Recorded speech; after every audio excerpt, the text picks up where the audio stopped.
Hello నమస్తే, welcome to Andhraprabha. నేను ప్రియా కౌశిక్. ప్రస్తుతం మనతో పాటు అనలిస్ట్ కేఎస్ ప్రసాద్ గారు ఉన్నారు. వారితో డిస్కస్ చేద్దాం.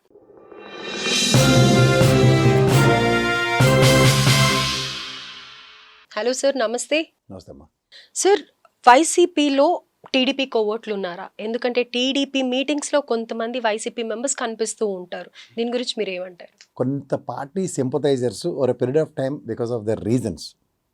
ఇప్పుడు ఉదాహరణకి చిరంజీవి గారి ఫ్యాన్స్ ఉంటారు, అలాగే నాగార్జున గారి ఫ్యాన్స్ ఉంటారు, లేదంటే ఇంకో హీరోకి ఫ్యాన్స్ ఉంటారు. ఒక ఫ్రెండ్ ఆబ్లిగేషన్తో వాడు ఆ సినిమాకి వెళ్ళి వీడు ఆ సినిమాకి ఆ ఫ్యాన్ అయ్యి వచ్చాడంటే ఏమైనా అర్థం ఉంటుందా? అది ఊర్లో ఇదైనప్పుడు ఎవడో ఫ్రెండ్ అరే నువ్వు పట్టుకోరా ఇంకా వెరైటీగా ఉంటుంది తెలుగుదేశం అని ఎవడో ప్రొవోక్ చేయొచ్చు, ఒక ఛాన్స్ ఉంది. రెండోది, అతను రీసెంట్ పాస్ట్లో వైఎస్ఆర్సీపీలో కూడా సింపథైజర్ అవ్వచ్చు. కొన్ని అతనికి నచ్చినవో ఏదో ఈ 1 year టెన్యూర్లో అతన్ని గవర్నమెంట్ పర్ఫార్మెన్స్ చూసి నచ్చక maybe he might have taken a call. So అట్లాంటివి చూడాలి తప్ప దాంట్లో క్రెడెన్షియల్స్లోకి వెళ్ళి ఇన్డెప్త్కి వెళ్ళి దట్స్ ఒక సినిమా డైలాగు. ఇప్పుడు సాధారణంగా ఇప్పుడు ఇలా చిటికేస్తే బాలకృష్ణ గారి సినిమాల్లో కుర్చీలు వెనక్కి వెళ్ళిపోవడం, ట్రైన్లు వెనక్కి వెళ్ళిపోవడం చూసాం మనం ఎగ్జాంపుల్. అవి ఇప్పుడు నిజ జీవితంలో జరుగుతాయంటే జరగవు. ఇప్పుడు ఆ సినిమాలో ఆ డైలాగ్కి ఆ సినిమా పర్ఫార్మెన్స్కి నేషనల్ అవార్డు దాకా వచ్చాయి. సో ఇప్పుడు మనం దాన్ని బేస్ చేసుకుని నాకు తెలిసి ఏదైనా రాజకీయ పార్టీల్లో జెండాలు రెపరెపలాడడం చూసాం, కానీ ఈ రపరప రాజకీయాలు ఏందో నాకు అర్థం అవ్వట్లేదు. ఈవెన్ ఫ్యాక్షన్ రాజకీయాలు కూడా రాయలసీమలో ఫ్యాక్షన్ రాజకీయాలు ఉంటాయంటారు. ఇట్ డజంట్ మీన్ దట్ అందరూ ఫ్యాక్షనిస్టులే, లేదా అక్కడ అందరూ రోజు కొట్టుకు చస్తూ ఉంటారు, రోజు చంపుకు చచ్చిపోతూ ఉంటారని ఎట్లా మాట్లాడతాం? These are all derogatory statements. బయాస్డ్గా ఒక పక్కే కొమ్ము కాస్తూ మాట్లాడడం. నిన్న ఒక కోఇన్సిడెన్స్, అతను happen to be Telugu Desam membership ఉంది, అతను తెలుగుదేశం దీనికి కోవట్లు ఉన్నారా అన్న దగ్గర ఎవరైనా సరే పార్టీలు మారిన వాళ్ళు చాలా చూసాం రాజకీయాలు. చిన్నపిల్లడు అతను ఎంత ఉంటుంది అతని వయసులో, అతను మారిన అతను రాజకీయాలు ఏం ప్రభావం చేయగలడు? ఒక మొమెంటరీ ఫ్రిక్షన్లో తీసుకున్న ఒక డెసిషన్ ప్లకార్డు చూపించడం, దాన్ని పార్టీలకు ఆపాదించేసి ఒక నాయకుడు. ఇప్పుడు నిన్న ఒక ప్రెస్ మీట్లు ఇద్దరివి చూసాం, ముఖ్యమంత్రి గారిది, మాజీ ముఖ్యమంత్రి గారిది.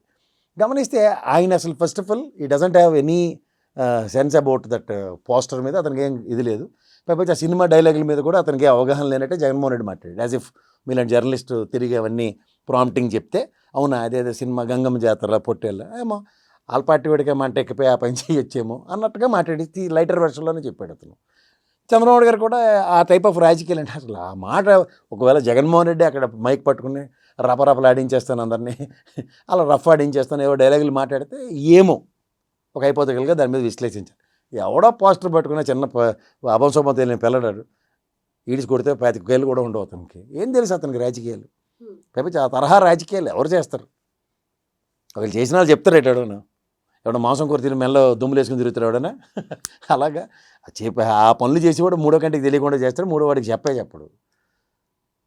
సో దాన్ని అనవసరంగా దాన్ని ఒక పెద్ద ఇష్యూ చేసి ఎవ్రీ మంత్ ఏదో ఒక పనికిమాలిన ఇష్యూని తీసుకొచ్చి జనాల్లో దాని మీద డిబేట్లు పెట్టేస్తామంటే పెట్టుకోండి, టైం వేస్ట్ తప్ప ఉండే ఛాన్స్ ఉండొచ్చు కదా. ఎందుకంటే ఇప్పుడు వైసీపీ ఉనికి అనేది తగ్గిపోయింది అండ్ టీడీపీలో కూడా చాలా కొత్త వాళ్ళు జాయిన్ అవుతూ ఉన్నారు అండ్ టీడీపీ గురించి చాలా పాజిటివ్గా ఉంది కదా. ఏపీలో రాజకీయాలు కూడా టీడీపీ వైపే ఎక్కువగా నడుస్తూ ఉన్నాయి కాబట్టి అలా ఉండే ఛాన్స్ ఉన్నాయని ఎందుకు ఎక్స్పెక్ట్ చేయకూడదు కదా. మా అధికారంలో ఉన్న పార్టీలో జాయినింగ్లు ఉంటాయి, కానీ ఓడిపోయిన పార్టీలో ఎవడు జాయిన్ అవ్వడంటే రేరెస్ట్. అంటే వాడికి ఎంత ఎక్స్పెక్టేషన్స్ అంటే మళ్ళీ వైసీపీ వస్తుందేమో మనం ఆ భయం అయితే ఉంది ఇప్పుడు అందరికి. In case if they comes again అన్నది, ఇఫ్ దే బౌన్స్ బ్యాక్ అన్న దాని మీద మల్లగొల్లలు పడుతున్నారు అందరూ. దానికన్నా ముందు ఇక్కడ 4 సంవత్సరాలు ఇంకా టైం ఉంది. ఒక విధంగా చెప్పాలంటే ఇప్పుడు ఒక అగ్రెసివ్ పాలిటిక్స్ అనేవి జరుగుతున్నాయి. ఇప్పుడు ఉదాహరణకి నిన్న జరిగిన దానికి సత్తెనపల్లికి వెళ్తున్న దగ్గర అంబటి రాంబాబు గారు ఒక అగ్రెషన్ చూపించారు, ఇది బ్యారికేడ్లు తొలగిస్తూ. అంటే అర్థమై భాషలో చెప్పాలి, ఏ రాజకీయ నాయకుడైనా ఆ నియోజకవర్గంలో అతను ఒక టాల్ పర్సనాలిటీ, హీరోటిక్ పర్సనాలిటీ, దాంతో అతనికి వెనకతల ప్రజలు వస్తారు. అక్కడ బ్యారికేడ్లు పెట్టి అతని క్యాడర్ని నిలువరించి అలనివ్వకుండా చేస్తే అతను గాంధీ మహాత్మలో నిలబడి అయ్యో అడ్డేరా నేనైతే వెనక్కి వెళ్ళిపోతాను ఇంటికి వెళ్ళిపోయాడు అనుకోండి, ఇంకా అతను పక్క ఎవరుంటారు? అరే మా నాయకుడు రా, అది హీరో, బ్యారికేడ్లు లేవు ఏం లేవు, సినిమాలో చూడండి గేట్లు తన్ని లోపలికి వెళ్తారు. ఆ టైప్ ఆఫ్ ఉంటేనే వెనకాల ఫాలోవర్స్ ఉంటారు, అది పాలిటిక్స్లో. అందుకే వాళ్ళు టాల్ పర్సనాలిటీస్ ఆ నియోజకవర్గంలో రాజకీయాలు కక్కల డొక్కలు తిని పని చేయగలుగుతారు. అంతేకాని ఆ గాంధీ మహాత్మలో చేతులు కట్టుకుని అంబటరాంబాబు ఇంటికి వెళ్ళిపోయాడట, పోలీసులు వద్దన్నారండి. అక్కడ ఒక పక్కన పొలాల గట్ల నుంచి అడ్డగా ఇష్టం వచ్చినట్టు వెళ్తున్నప్పుడు అలాగే వెళ్ళడానికి వాళ్ళు నిశ్చయించుకున్నారంటే ఈయనకన్నా వాళ్ళు మూర్ఖంగా ఉన్నారన్నప్పుడు ఇతని మూర్ఖత్వం కూడా చూపించాలి కదా. సో అది ఆబ్వియస్లీ అది గతంలో చంద్రబాబు గారు అంగళ్ళు దీంట్లో పోలీసు వాళ్ళని లెక్క చేయకండి, ఆ పోలీసులు యూనిఫామ్ ఉన్న వాళ్ళు వేస్ట్, వాళ్ళతో ఇది కదా టోపీలు తీసేయండి, కండువాలు కప్పుకోండి, ప్రజలు ఎవరు వాళ్ళని లెక్క చేయకండి, తప్పట్లు కొట్టి నిరసనలు తెలియజేయండి ఇవన్నీ చెప్పినప్పుడు ఏంటంటే ఒక నాయకుడు ఒక అగ్రెసివ్ నోట్లో చెప్తేనే కానీ పనులు దాంట్లో అనవసరంగా దాన్ని ఎక్కడెక్కడికో వెళ్ళి అంబటి రాంబాబు గారు ఇక మీద పోలీసుల్ని చంపేస్తారట ఇలాంటి నోట్స్లో తీసుకుంటే దట్ ఈస్ ఫండమెంటల్ బ్లండర్స్ అంటారు. అది తప్పు అంటారు. మొమెంటరీ ప్రొవకేషన్స్ ఉంటాయి. అక్కడ సిచ్యువేషన్కి అడాప్టబిలిటీగా అతను ఒక నాయకుడు యాక్ట్ చేయకపోతే అతనికి లాంగ్ రన్లో పాలిటిక్స్ చేయడానికి ఉంటుంది. దగ్గర 70 ఏళ్ళు ఉంటుంది. అంబటి రాంబాబు చిన్న బొప్పి బాలబొప్పి ఏం కాదు. ఆరే మామిడి చూడు ఈ వయసులో కూడా ఎంత ఉన్నాడు. ఇప్పుడు చంద్రబాబు నాయుడు గారు ఒకసారి బస్సు ఎక్కినప్పుడు అందరూ ఎలా అయినారు, ఆయన అందరూ ముసలోడు అంటారు కానీ ఆయన చూసావా మనకన్నా ఫాస్ట్గా బస్సు ఎక్కగలుగుతున్నాడు. ఈ కంపారిజన్స్ ప్రజల్లో నాయకుల పట్ల ఒక ఇది ఉంటుంది. ఆ ఆరా కోసం వాళ్ళు ప్రయత్నిస్తుంటారు. దానికి తగ్గట్టు రెసిప్రొకేటివ్గా వాళ్ళు అక్కడ ఉన్న సిచ్యువేషన్స్ డిమాండ్ చేసిన దగ్గర వాళ్ళు అలా యాక్ట్ చేస్తూ ఉంటారు. ఆ యాక్ట్ చేసిన సిచ్యువేషన్ మనం నెగిటివ్ నెరేషన్స్ కొంతమంది మాడతారు, కొంతమంది పాజిటివ్ నెరేషన్స్ మాడతారు.